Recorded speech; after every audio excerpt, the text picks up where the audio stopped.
Jamnabai hospital કેમ્પસમાં car નીચે આવી 3 વર્ષના બાળકનું મોત. વડોદરાની જમનાબાઈ હોસ્પિટલના કેમ્પસમાં કરુણ અકસ્માતની ઘટના બની.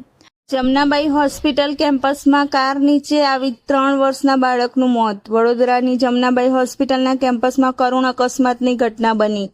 મહિલા તબીબની કાર નીચે આવી જતા 3 વર્ષના બાળકનું થયું મોત. સાબરકાંઠાના પોશીના તાલુકાના પીપળિયા ગામના નરેશભાઈ અંગારી પરિવાર સાથે હોસ્પિટલ આવ્યા હતા. તેમની સાથે 3 વર્ષનો પુત્ર નિવેદ પણ હતો.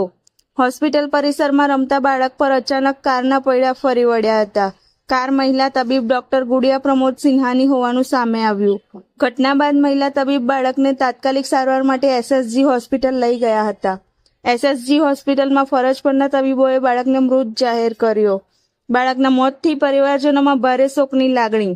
જમનાબાઈ હોસ્પિટલના કેમ્પસમાં ઘટના છતાં બાળકને એસએસજી હોસ્પિટલ લઈ જવામાં આવતા મામલો ચર્ચાનો વિષય બન્યો. પોલીસે તપાસ શરૂ કરી. हाँ ये लगभग त्याना डॉक्टर से एक नौकरी कर खबर नहीं मैंने